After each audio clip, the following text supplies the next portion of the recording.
Hi friends, நீங்கள் செஞ்ச பிரியாணி வீட்டில் இருக்க எல்லோரும் பாராட்டணும்னா அப்போ இன்ஸ்டன்ட் பிரியாணி மசாலா இப்படி அரைச்சி செஞ்சு பாருங்கள். டேஸ்ட் அசத்தலாக இருக்கும். அப்படியே நம்ம சேனலை சப்ஸ்கிரைப் பண்ணி லைக் பண்ணிக்கோங்க. பிரியாணிக்கு தேவையான அளவு அரிசியை ஊற வச்சுக்கலாங்க. குக்கரில் எண்ணெய், சோம்பு, பட்டை, கிராம்பு, ஏலக்காய் சேர்த்து தாளிச்சுக்கலாம். இதில் வெங்காயம் சேர்த்து வதக்கி விட்டுட்டு பட்டை, கிராம்பு, ஏலக்காய், ஜாதிபத்திரி, ஜாதிக்காய் இதெல்லாம் சேர்த்து மிக்சியில் நல்லா நைஸாக அரைச்சிக்கோங்க. இதுதான் நம்மளுக்கு இன்ஸ்டன்ட் பிரியாணி மசாலா. தக்காளி, பச்சை மிளகா, இஞ்சி பூண்டு பேஸ்ட்டு, புதினா, மல்லி சேர்த்துக்கோங்க. தயிர் சேர்த்துட்டு காரத்துக்கு மிளகாத்தூள், மல்லித்தூள், கரம் மசாலா சேர்த்துக்கோங்க. கழுவி வச்ச சிக்கனை இதோடு சேர்த்துட்டு நம்ம ரெடி பண்ணி வச்சுருந்த பிரியாணி மசாலா சேர்த்துக்கலாம். உப்பு சேர்த்துக்கோங்க.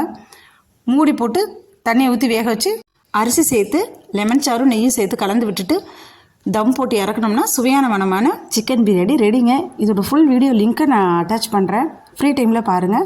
மறக்காமல் அப்படியே நம்ம சேனலை சப்ஸ்கிரைப் பண்ணிக்கோங்க. தேங்க்யூ.